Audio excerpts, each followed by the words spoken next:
Quote Thoth, we are only reading one chapter of Crazy Egypt. That is a paraphrase of what I said. What I actually said was, we're not reading 5 chapters of it, we're reading 1. Okay, well, we're reading 2 chapters of it, and because Crazy Egypt by, We're reading Crazy Egypt again. I forget who it's Myths by. Rock. Oh yeah, Myths Rock by Myths Rock. So we left off on chapter 1, if you recall. We didn't know what happened. So we're welcome to stop, that hurts. I jump cut. Thought bit my arm off. Let's go. Yeah, biting people's arms off. Yeah. Chapter 2, Slave to Magic. The trio was in the temple's courtyard. Wait, let me read. Sat in a circle looking at one another and thinking of truths and dares. Let me read another. They were thinking of truths and dares? A crazy-looking person came in with a whistle. His hair was light brown and his eyes were glowing red. His eyes were sparkling with excitement. You know the rules. Don't cheat. Nothing inappropriate. Tell the truth and remember to have fun. Then he blew the whistle. Bastet, truth or dare? Wepawet said with a glint in his eyes.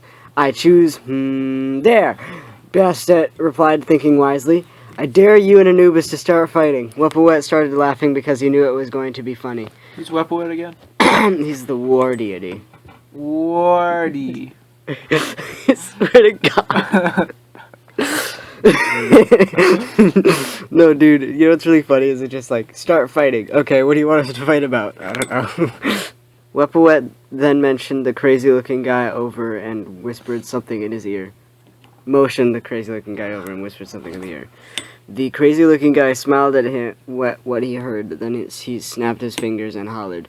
Anyone comes up to place a bet between Anubis and Bastet? Who will win in this battle? Remember, pay me. Set the almighty deity of chaos, American money. Oh. Set the almighty deity of chaos. American money. Why does he want them to pay him in American money? Does America even exist? This is Egypt. After he said that, the courtyard turned into a huge stadium filled with random people. Most people in the stadium ran over to Set to place their bet. All of a sudden, Set sat in the stadium. All of one sudden. As opposed to... How many suddens is it? All of every sudden. All of the sudden. Set sat in the stadium's announcement booth right next to his nephew, Horus. Horus had the head of a hawk. His beak had cracks, and he wore an eye patch. Even though he looked like he had been beat up, anyone could tell he was a very handsome fellow. They were both wearing business suits, looking serious, while the whole stadium started to cheer even louder. Okay, you go. Now then, Horus, who did you place a bet for? Said over the microphone. Well, I'm not trying to go against my brother, but I placed a bet on Bastet. Horus calmly spoke. Everyone knows Bastet is going to win, Set chuckled. Now then, let's see the contestants warming up, exclaimed Set. Anubis looked quite scared while Bastet smiled, cracking her knuckles. Mama! I just killed a man! Mama! Anubis silently cried. Wait, can I read my own lines? Jesus. Anubis silently cried. Life had just begun, but now I've got it thrown it all away. Don't worry, Anubis. Just act as if you never met her. Wepawet said, coming down his friend. Fine, but you're paying my medical bills. Ooh! Anubis mumbled. Wepawet rolled his eyes as Anubis said this. Get out of my way! Anubis said, gritting his teeth. What makes you think I will? Bastet glared. Look, I don't know who you are. Wait, yes you do! But you better. Anubis started. In the background, the crowd was going crazy Egypt. In the announcement booth, two angry female deities that looked alike went behind Set and Horus. Set and Horus slowly looked at each other, fear in both of their eyes as they turned around. Honey, how are you? Set said nervously to the one behind him. Mom, nice to see you, Horus said in the same tone Set said to Nephthys. To Isis. What's going on? Isis explained. I think Isis is not very nice. I'm sorry, dear. Do you accept my apology? No, this is going to cost money, Nephthys said, looking him straight in the eye, and then took his money. What? The sisters then teleported out. Oh! The crowd yelled at Set and Horus. Be quiet, everyone, she said over the microphone. We had so much money, now it's gone, cried Horace. Set and Horace patted each other as both of them cried, saying, "My money!" In the ring, Wepawet's eyes widened as he saw Nephthys and Isis appear. The trio huddled together as the sisters started to come closer. The trio backed up until it felt the corner of the ring. "I can't believe we're going to die today this way," Wepawet cried. "I have a confession before I die." "Anubis," Bastet explained. "I dipped your dog bone in the toilet after Wepawet used the bathroom and Bastet said until Wepawet said, "Okay, that's enough." Wepawet snapped his fingers, then the trio was teleported in the middle of the Sahara Desert. Teleport. Bastet turned into a partner and roared, "I don't know about you, but I'm leaving." I'm coming too. I've seen my mom angry. It's not pretty. Anubis said, turning into a golden jackal. That's how it's spelled, you dumb. Jackal. Wepawet sighed, then turned into a grey wolf. Wait, The I trio don't know. ran as fast as they could. Nephthys and Isis were behind them, floating on clouds. Why? "You know what?" Wepawet then snapped his fingers again.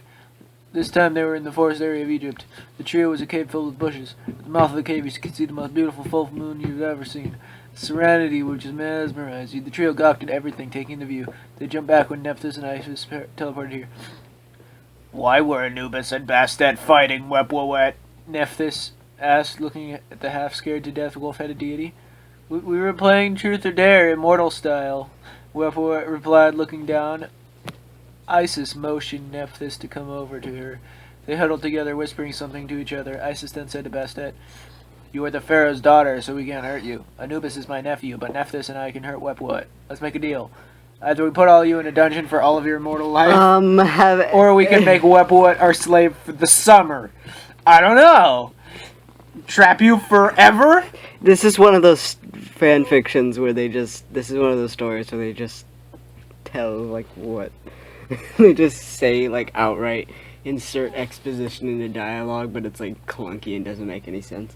Like, it's already saying, like, "Oh yeah, he is my daughter, but you know that already, and so he can't get hurt by anyone, but you know that already." I'm just telling myself. Hold on, though. Either we put you in a prison forever, or we make one of you our slave for 3 months. This is a pretty tough decision. Which one are you going to choose? For 3 months. It's your choice. Make a wise decision. Bastet had a serious look on her face. She stared to Wepawet, who was on the floor with his eyes closed, praying so they wouldn't be a slave to Nephthys and Isis. "What do you mean? Would you rather be in a prison forever? Forever?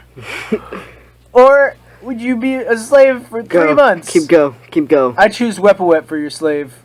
They gave you the option for Wepawet only, Bastet said, her face turning back to normal. "Excellent choice, Bastet," Isis grinned. "Bastet, I would like to tell you something." Nephthys motioned her to come over. "Okay, what do you want, Nephthys?" Bastet asked, coming over. "Isis told me the future, so goodbye, daughter-in-law." Nephthys then teleported out with Isis. "Wait a second. Nephthys has only one son, Anubis."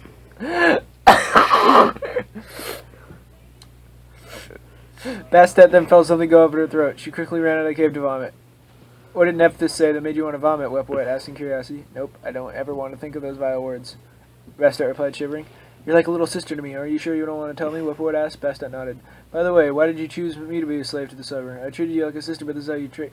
They gave you the option to be slave for the summer, or dungeon for everybody forever. What is wrong with you? "Either dungeons to us or forever, or you being the slave of a deity of magic for Sister Bastet calmly replied.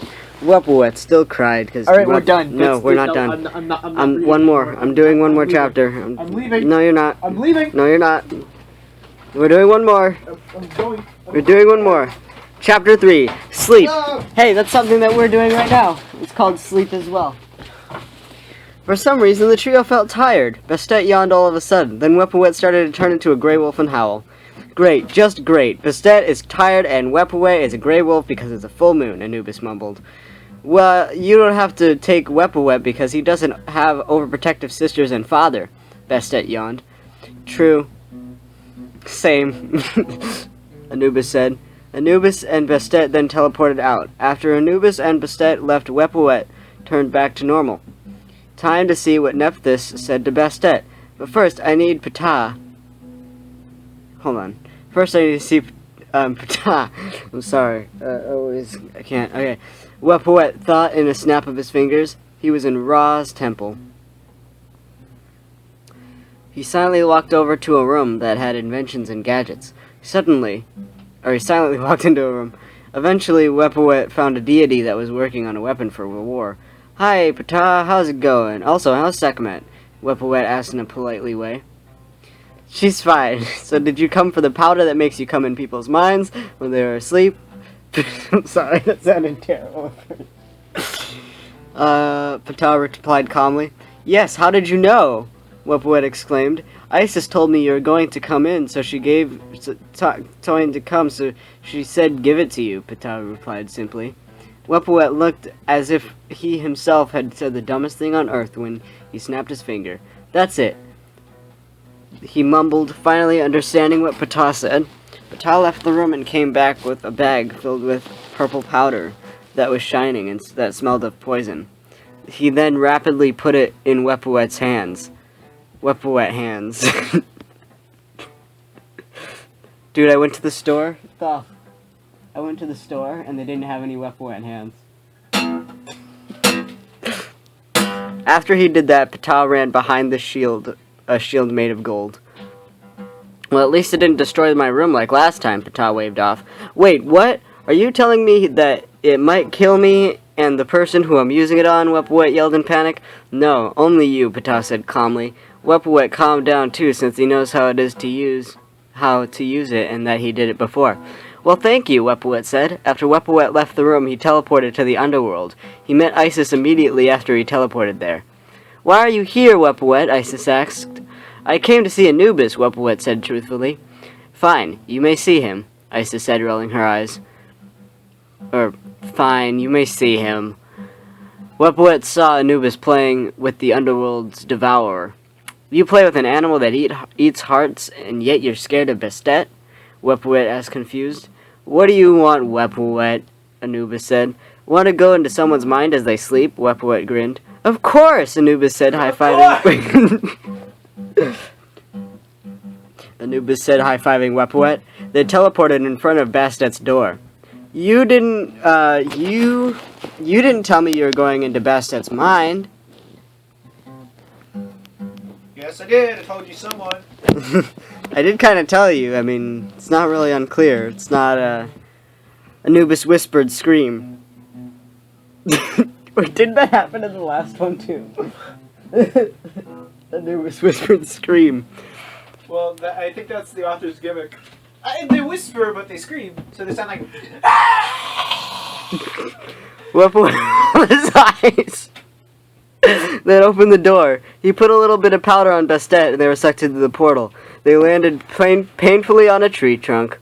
So what exactly are we looking for? Anubis asked, rubbing his head. Anything, really, Wepawet said, looking at a memory of Bastet winning a sword fight with Sekhmet. They followed a black cat who was motioning for them to follow. It's the chest jack. Why would you follow the cat in the cat goddess's mind? There were huge letters floating above them that said precious memories. The first one that appeared was her birthday party when the trio became friends. The one to follow was when Sekhmet got married to Ptah, the first time she finally smiled. Third was when Bastet saw Hathor truly in love when she married Horus. No memories came after. Aw, Bastet's first precious memories are of us, Wepawet said, hoping that Anubis will get over his fear of Bastet. Then the black cat led them to another huge floating letters. Another? Yeah. But this time... Oh, I got lost. But this time it said guilty moments. The first memory was when Anubis tried to scare her, but she flipped him and broke his back. This one made Wepawet and Anubis confused. Why was she guilty if she loved scaring Anubis? Wepawet thought. The next one was when she didn't talk to Hathor for a month because Hathor tried to hit Bastet with her love arrows. The memory following was when she scared everyone because no one heard from her for 6 months. The cat meowed, telling them to continue to follow. When they passed that one memory... Or didn't tell them to continue to follow, because those are two very different things. When they passed that one memory, they saw that there were a lot of guilty moments Bastet had. Anubis, Wepawet, and the cat passed many memories until they reached one section. The floating letters said, "Words I will never forget." Excuse me, Black Cat, why does this section have the longest title? Anubis asked. The Black Cat simply blinked, slowly purring. It can't talk. Surprisingly, the section only had one memory. This one was more specific. It was in the cave Wepawet teleported in. Nephthys was there telling Bastet something. Isis told me the future. So, goodbye, daughter-in-law. Nephthys then teleported out with Isis. The Black Cat grew in size of a 4-story building. It is time to leave Bastet's mind. Now leave. Remember my name. My name is Karma. Karma said in a firm voice. Another portal was there. It sucked them to Bastet's room. When they landed on the floor, a huge thump was made. Bastet woke up and said wearily, "What are you guys doing here?" Creeping, obviously. This was updated November 15th, by the way, of this month. Of this year. November 15th of November, and if you were confused if it was November 15th of October. November. November. So 2 chapters left and then we're done. November's a lot of things. It's like National Novel Writing Month. It's like mustaches. Alright, I'm gonna keep going. Could you please come do this with me, Thal? No. Fine. Bastet stood up, confused as why they were in her room. Why don't both of you answer my question? Bastet asked, annoyed slightly. The 2 boys stood up, but Wepawet hid behind Anubis. I said I was going to give Wepawet $300,000 of gold, 300,000 of gold if he's teleported here. But he teleported me too, so I'm not giving it to him. Anubis casually replied. Wow, he is a great liar. He has to teach me one day, Wepawet thought. Bastet seemed satisfied. I have 5 beds in here, so choose one you like, Bastet kindly said. What? Why do you have 5 beds? Also, why are you inviting us to sleep in your room? Wepawet asked. First of all, I like being prepared if I have a guest and I'm spoiled. Second, I feel generous, but you guys have to leave in the morning very early because my dad is overprotective. Trust me, he will hurt you guys without doubt, Bastet replied. Alright, but I have to call Isis telling her I'm staying over, Anubis said. Wait a second, isn't tomorrow your first day as Isis and Nephthys' slave? Bastet asked Wepawet. Yes. Now, can we choose our beds? Wepawet replied. Bastet nodded. Wepawet chose a green... Okay, it's really weird because it's like, let me call my mom. Also, I'm 6,000 years old.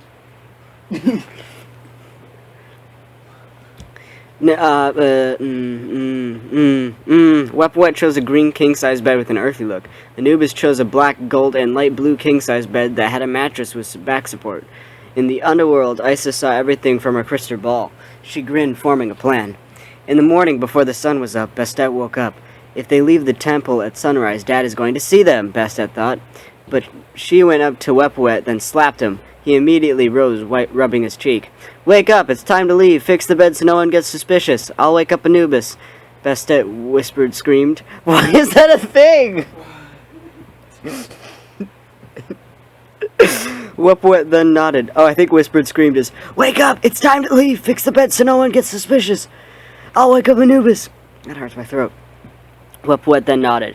Bastet slapped Anubis, but it didn't work. She then got a vase and dumped the flowers out. Went to the bathroom and filled it with very cold water. She moved his head so it wouldn't wet the bed. After she did that, she put towels under his head, then dumped the cold water on his head. He's not waking up! I'm not a heavy sleeper. Well, not like him, Bastet exclaimed. Try jumping on his stomach, it should work, Anubis said, finishing the bed. Bastet stuck up on Anubis' stomach and started to jump. Not working, Bastet said, frustrated. They had crushed all of Anubis' organs. He was dead. Really? No, that'd be funny though. It wouldn't be funny for me. Let me try, Wepawet suggested. Almost immediately woke Anubis up.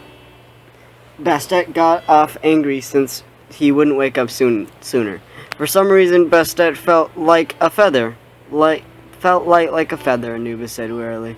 Why didn't you wake up sooner? Bastet asked, annoyed. That was the best sleep I had ever had, Anubis yawned. Fix the bed before anyone gets suspicious, Wepawet exclaimed. After Anubis was done, Wepawet and Anubis teleported to the underworld. Wepawet met Isis and Nephthys. Anubis tried to leave, but Nephthys blocked the path. The first thing on my agenda is that you tell Anubis and Bastet what you saw in her memories. And first, since Anubis Since Anubis is my nephew, he has to listen to me, Isis said. Anubis and Wepawet hung their head knowing that they were going to be murdered at the end. They did. Fine, they mumbled in unison. Murdered at the end. In a snap of a finger, Anubis and Wepawet appeared in the temple. I'm about to raise the sun, so make it snappy, Ra said, stressed. For some reason, Ra is always stressed, Anubis thought. Isis ordered us to deliver a message to Bastet, Anubis replied. It wasn't totally a lie, Anubis thought. Fine, you may enter, Ra ordered. As soon as Ra was out of earshot, Wepawet asked, Can you please teach me to lie like you? Anubis nodded, then said, Why don't we teleport to Bastet's room? It'll take years to reach her room. Wepawet snapped his fingers and they were in her room. Hey guys, what are you two doing here? Bastet asked, confused that they came back. Both Wepawet and Anubis started sweating. Well, Ptah gave me a special powder to see someone's memories as they slept. I used it on you, Wepawet said. Anubis glared at them. Then the boys closed their eyes, expecting to get hurt in some way. But something strange happened. The hurt didn't come. When they opened their eyes, Bastet stared at them, trying to keep her laughter in. Why are you too scared? I have no secrets to hide. Bastet simply answered. How about Nephthys saying that you are going to marry Anubis? Anubis punched Wepawet. For a second, Bastet's eyes went dark. Anubis and Wepawet closed their eyes again, but nothing happened. Again. Thanks for telling us. Again. Oh, I used that powder before. I hated it when she said it. I hated when she said that to me, which made me never to forget those words, Bastet replied. Wepawet yawned. Can I sleep on the bed near the window? It's the hottest place in the room, Wepawet asked. Bastet nodded. Wepawet stood in front of the window and turned around. I think you and Anubis do have a relationship, but you two don't want to admit it, Wepawet smirked. Bastet and Anubis started blushing. They stared at each other and smirked. You know what, Anubis? Let's show Wepawet a piece of our mind. Before Wepawet could react, Bastet and Anubis cornered him in front of the window. At the same time, Bastet and Anubis punched him out the window. Son of a bit, he hit the ground before he could finish. Bastet and Anubis fell on the floor laughing. That was amazing, Anubis complimented. Bastet blushed a little. Yeah, you are okay, Bastet murmured. I was not okay! I was awesome! Anubis exclaimed. Bastet laughed. I was awesome! You are okay! Bastet giggled. Thanks. That's it! Anubis playfully tackled her. They didn't notice they were on top of each other until 30 seconds passed. They immediately got off each other. While this was happening, Nephthys and Isis were watching them in a crystal ball. I told you they liked each other! Oh, wait, I'm sorry. I told you they liked each other, Isis whispered. I thought they didn't get along. Nephthys whispered back. Isis just rolled her eyes. By the way, why are we whispering? Nephthys asked. They can hear us through the crystal ball, Isis replied. Oh, have you seen Set? He promised me he would be here, Nephthys told Isis. Isis changed the crystal ball. Set was flirting with some girls. They each had a dress or skirt above their knees and heels. Isis saw her sister's mood darken. It's alright, Isis tried to cheer up her younger sister. No, it's not alright. I've suffered so much he made me tearless. Do you know how it feels to be sad and not cry about it? Nephthys practically yelled. The two girls forgot the crystal ball was showing Set. Nephthys walked to the door. When she opened it, there was Set. Nephthys pushed him out of the way and left him somewhere. What do I do? Set asked. Isis glared at him. Get out of my house! I don't want anyone like you near my house! Isis exclaimed. Set left and lowered his head. What have I done? Set muttered. Oh my god. It never ends. It never ends. I'm going to skip ahead to see if it ends in chapter 6.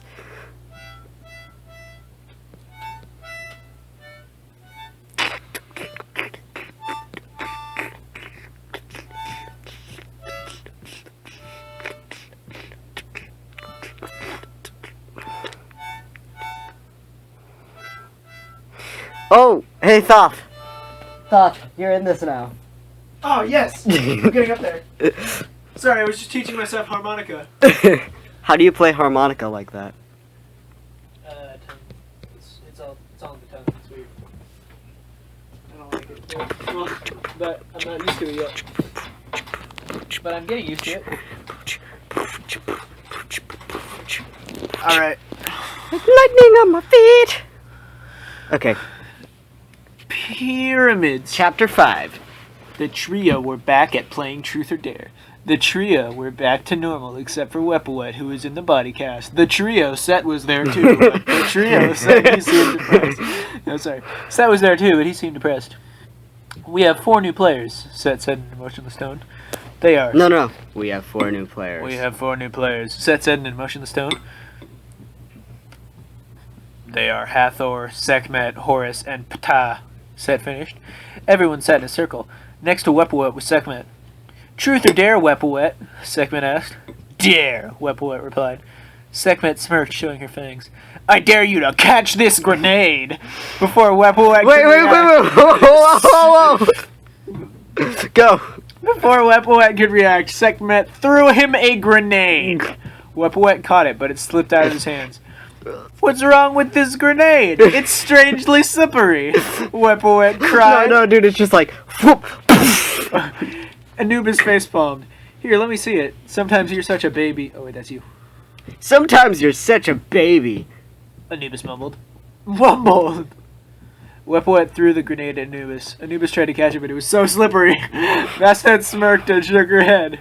Wepawet, why aren't you helping? My body cast won't let me. Alright, Anubis kept chasing the grenade. My body cast won't let me. Wepawet replied. Both of Wepawet's and Anubis' eyes shot to Bastet. When did Wepawet get a body cast? Help!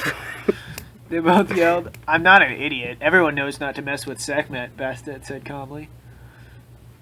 Sekhmet and Bastet both high-fived.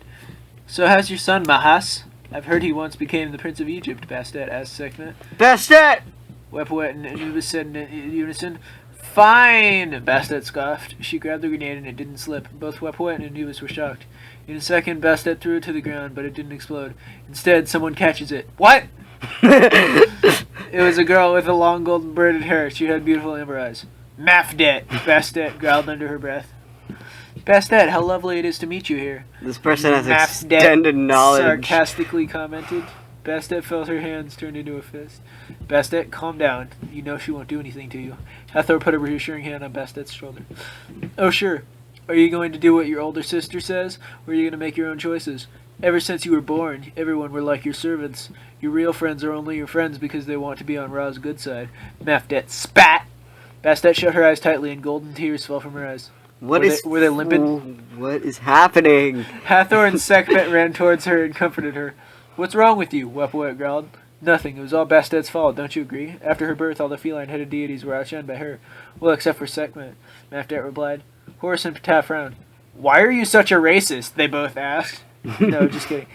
Actually, if I remember correctly, you weren't one of the most popular deities. You were only mentioned a few times, Horus said, adjusting his iPad. Yeah, you weren't outshone by Bastet. You were just not popular.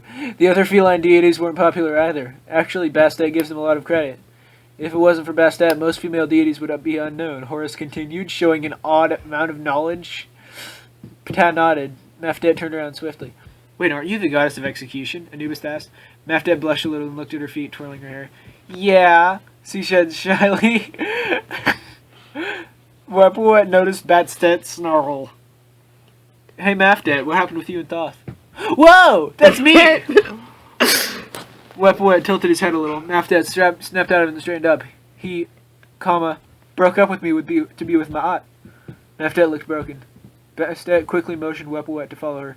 Anubis looked at them strangely. She linked her. Why did you do that? Bastet said in the temple's hallway. Do what? Basket rolled her eyes. Basket! Why did you distract Mafdet from Anubis? Wepawet smirked. I told you already. I think you and Anubis like each other. Bastet twitched her eye.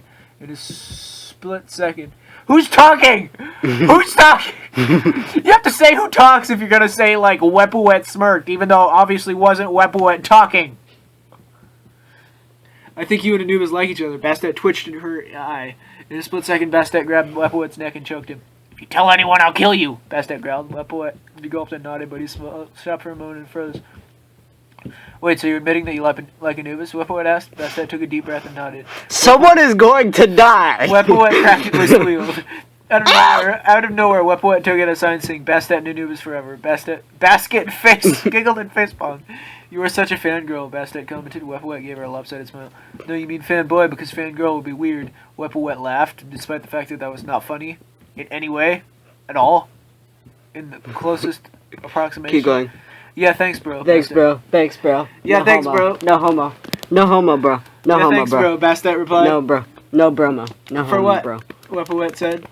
For cheering me up, Weppawet nodded. Unknowingly to them, Mafdet heard them and was furious. How dare she try to steal a news from me? Her mind hissed as Bastet and Weppawet came in. Mafdet threw the grenade. She had Bastet. Grenades! Bastet caught it easily. Mafdet was growled and transformed. Mafdet growled and turned into cheetah. Mafdet, stop! Sekhmet growled. Everyone looked at Sekhmet. Even the fight stopped. Sekhmet was quiet until now. She then noticed everyone was staring at her. What are all you staring at? She roared. What are all of you staring?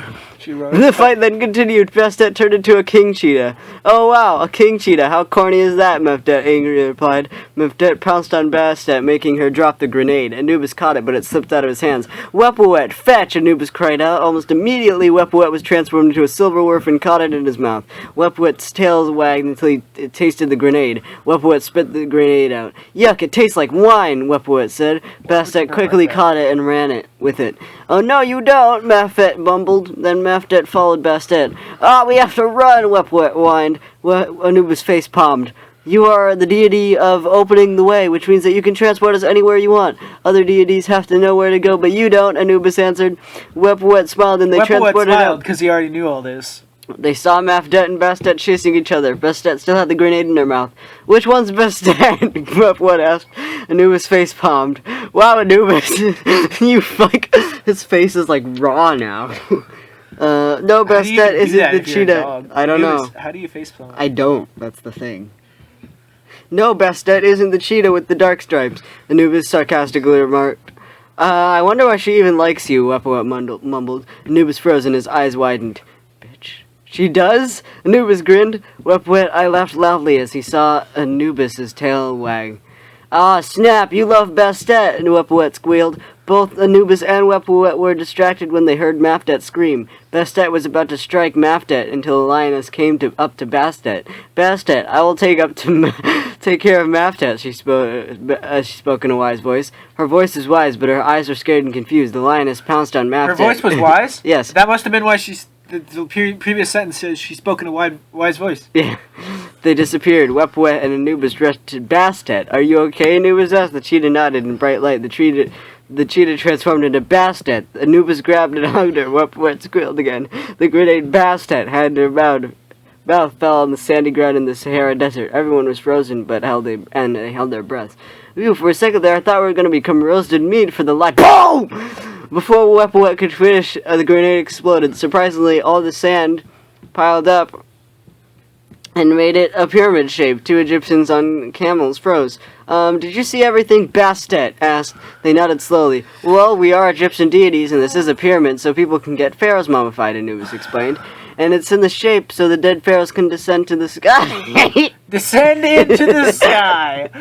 With Nut and Jeb, one of which, by the way, is the Earth! To become a constellation, Bastet continued. Weppawet tilted his head. Yeah, learn your facts, Weppawet replied with peace signs. How do we... Isn't he the god of war? I'm sorry, that's actually pretty funny. Learn your facts! How do we know if you are all really Egyptian deities? Prove it, they asked. Bastet turned into a panther. She had a bored expression on her face. Roar. Ah, they screamed. Before the trio could react, they took off running. So this is the chapter that you are in, Thoth. What? You told me I was going to be in the last one. I didn't. I said you're in this as I went to the other chapter to see. Okay. Chapter 6. Random stuff. We're not done. This is the last one. It's over. This is the last one. We can save it for later then. No. The trio walked into Ra's temple. Bastet, where have you been? I told you if you ever scare a mortal again, I will ground you for 5 years, Ra yelled. But Bastet crossed her arms and rolled her eyes. Make it 10, I don't care, Bastet replied. Anubis and Weppawet were showing their hand signals to back off. Why are you giving me the secret signal to shut up? Ra was about to say something until Sekhmet No, father, let her spend the day with me. I need her help, Sekhmet said. Ra sighed but nodded and signaled them to get out of his sight. Anubis and Weppawet were about to follow, but Ra stopped them. Nephthys And ISIS came. Said I can do anything I want with you, Ross. Dude, that's like serious creep material right there. Anubis and Wepawet gulped hard. Bastet followed Sekhmet to her room. So what do you need me for? Bastet asked. I need your help, Sekhmet replied. Bastet stared at the older sister worriedly. Well, what is it? Spit it out, Bastet commanded. Sekhmet smiled weakly. I've been having stomach pain, vomiting, cravings, cramps, and headaches, Sekhmet mumbled. Bastet gave her sister a comforting smile. Just rest. It's nothing to worry about. This is normal. What? Bastet No, grabbed it's not. Sekhmet's hand and moved it to her bed. What's wrong with me? Sekhmet asked. Bastet grinned. You're expecting. Sekhmet's eyes widened. Expecting what? War? Sekhmet looked What the around hell? practically. Bastet's You know what you mean. Bastet face-palmed, but smiled. Let me put this in simpler words. Look, you're pregnant, Bastet replied with her hands on her hips. Sekhmet looked confused. Girl, you having a baby? How do you know? You've never had children, Bastet sighed. I've never told anyone. It's a very deep secret, Bastet bit her lip. It's very personal, too. Bastet took a deep breath. So what do you want to do with... What do you want, Ra? Wepawet asked. Ra smiled. Where are we? I don't know. It's Bastet's birthday in 2 days, Ra smiled again, but this time with sadness. He shrugged it off. I need you two to make sure everyone's ready for her birthday, Ra continued. Ra stopped to make sure they were on track, but Anubis and Wepawet weren't there. Ra face-palmed. What should we get Bastet for her birthday? Wepawet asked. Anubis and Wepawet were in Walmart. What? Isn't this ancient Egypt? I don't know. I guess this is present day. I don't know. What do girls like? Anubis remarked. Wepawet narrowed his eyes. Time to get the big guns, he said. Wepawet took out his phone and went to his contacts. Hey, Anubis, can I buy some big guns? I'm calling the police. Hey, Anubis, I need help picking a gift for Bastet's birthday. Wepawet rolled his eyes. Yeah, sure, just don't put it on the internet. Anubis raised his brow and Wepawet hung up. Wait, what do you not want on the internet? Anubis said. Wepawet's eyes widened and he started sweating. Nothing. What were we doing again? Oh yeah, finding Bastet a gift. Wepawet sped off into his section. Oh, Anubis just stood there dumbfounded. A bright light shone in his face. Continue. So you need help finding a present for Bastet? Hathor asked. Anubis nodded. Well, Bastet is an independent, smart, mischievous, crafty, feminine kitten, so let's try the jewelry and perfume sections. Anubis's eye twitched. Perfume, he growled. Hathor squealed. I know, right? I can't wait to show you Katy Perry's new perfume. Bastet has always wanted a Katy Perry fan. What is even happening? Hathor dragged Anubis off Anubis to the perfume section. There's only one way out, and it's through When did Hathor and perfume Sekhmet get here? section. So Sekhmet. When did Hathor and Sekhmet get here? So Sekhmet, what should we buy for my little nephew? For my new little nephew? Bastet asked excitedly. Sekhmet rolled her eyes. Yeah, just don't tell anyone. It's a secret. Wepawet sat down in the parking lot with his iPhone 7. Text. Me. Hey, Thoth. Since you were a god in Aztec and Mayan mythology, I was wondering if you could invite them to Bastet's party. Why? Thoth, what? Oh. Why? I heard they could party, and unlike the Greeks, they don't stupidly fight against each other. They don't open their mouths, and they don't have children with everyone they see. The Greeks embarrassed me in front of every mythology god, and Aztecs and Mayans are loyal XD. Lol, alright. I do remember when they told everyone your secret, though. That's cruel. That's one reason why I don't like Zeus. Good luck with your party. End of text. Anubis sighed with relief as Hathor finished perfume shopping. Now time for jewelry shopping. Yeah! Both Hathor and Anubis started looking at jewelry. A bright light interrupted them. Bastet came out of nowhere and grabbed Bastet Anubis. came out of nowhere and grabbed Anubis by the ear. Ow, why did you do that? Bastet looked at him plainly. Plainly! I think you should be with Mafdet. Anubis' face scrunched up. I don't want to. I don't even like her. She's so uptight, and she is so serious. Anubis walked back to Hathor. And if you don't mind, I'm going to go get tortured by Hathor. Okay. Bastet walked into the restaurant and leaned against the door as she was transformed into Mafdet had... What? As she was transformed into Mafdet had tears in her eyes. I guess it's time to tell him. Mafdet teleported into a dark part of the underworld. A shadow was covering a muscular figure. It was Anubis. No, I'm kidding. Have you finally Have you finally do something useful? He plainly said, raising a brow. No, Mafdet said. Mafdet the shadow breathed deeply. Well, why are you here? He demanded. I just wanted to tell you that Bastet and Anubis love each other, Mafdet whispered. He looked satisfied. Perfect. It seems you finally made yourself useful. He grinned evilly. Now I have a favor for you to do. He looked at Mafdet. Get Apip, the snake deity, to tell him to meet me here. His grin was even wider. What if he declines? Mafdet asked. He smiled like the Cheshire cat. How can Apip decline his own son? Like this. No. Anyway, that is Crazy Egypt up to now. I don't even understand what's happening. We will finish this. It's going to happen. Snapchat me if you understand what's happening. Okay, see you guys later for other fan fictions of the sort. Thank you for writing this, Miss Rock. We thoroughly enjoyed